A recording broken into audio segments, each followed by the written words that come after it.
I found the note tucked under the edge of our bed, the handwriting so familiar it made my stomach twist. Don't wait up.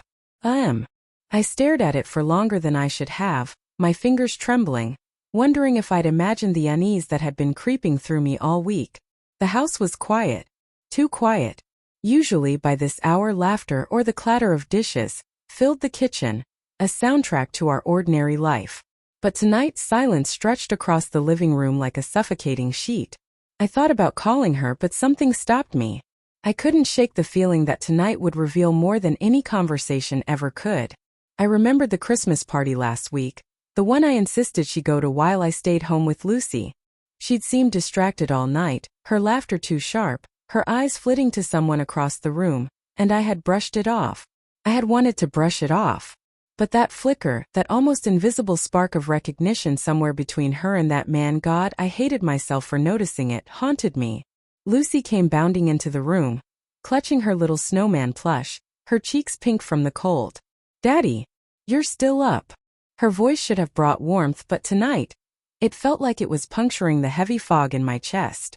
Yeah, just thinking, I said, forcing a smile that didn't reach my eyes.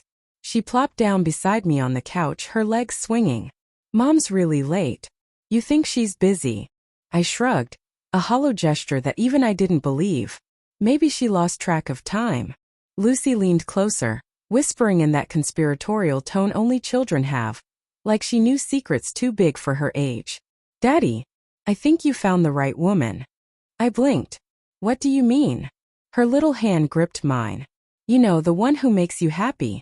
The one who, I don't know, stays.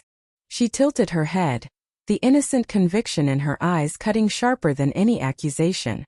She's good, Daddy. I can tell. A laugh bubbled up, but it was bitter, forced. Lucy, your mom. She's still your mom. I just want her to be here.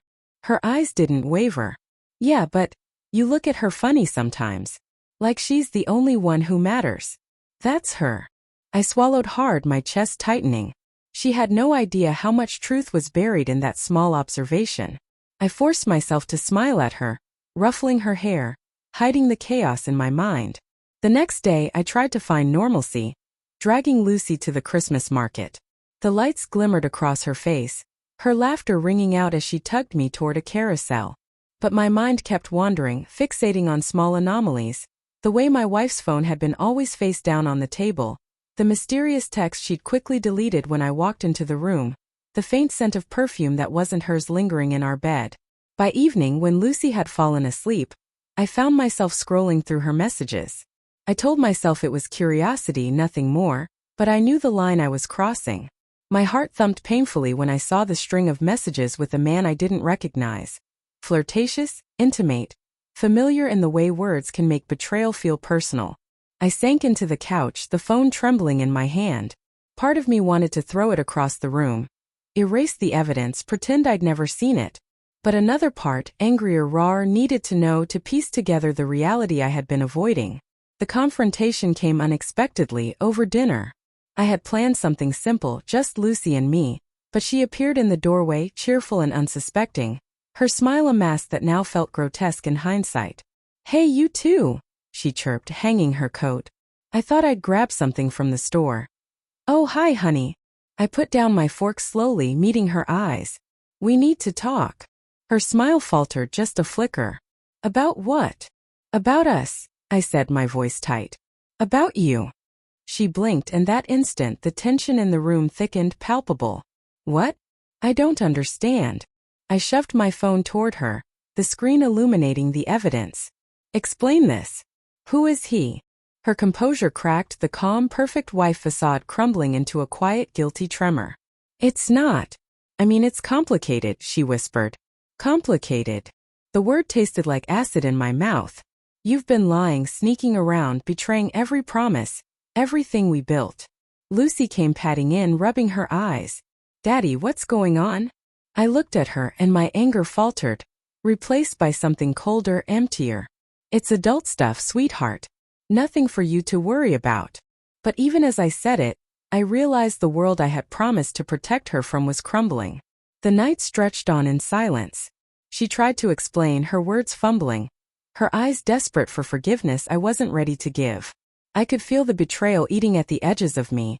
Every laugh we shared before now tainted with suspicion. I wanted to scream, to leave, to shut her out forever. But I also wanted answers, a reason, a thread of honesty to hold on to. Days passed in tense, quiet endurance. I watched her from across rooms, noting the hesitation in her movements, the soft sighs she tried to hide. I caught glimpses of the woman I loved, and the stranger she had become.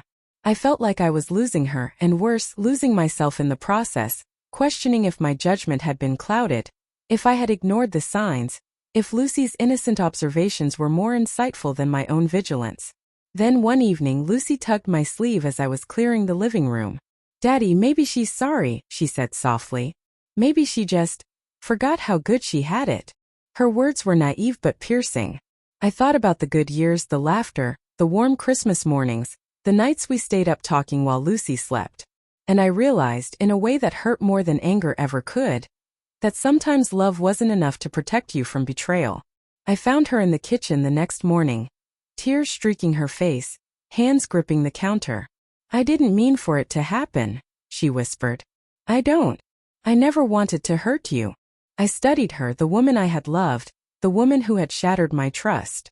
The weight of her confession hung between us, a wall I didn't know if I could climb. "Do you know what you've done?" I asked quietly. "I know," she said, voice breaking. "I'll do anything to fix it." And in that moment I understood something. Nothing would fix it. Not apologies, not tears, not promises. The fracture was already there, running deep through the fabric of our lives. I could forgive in time perhaps, but I could never forget, not fully. I hugged Lucy tightly that morning, feeling her small body tremble. She pressed her face against my chest, whispering, "I just want us to be happy again." And I realized that for her, for me, I had to make choices grounded not in hope or anger, but in reality. I could no longer pretend. I had to rebuild something new, something honest, even if it meant letting go of what I thought I loved.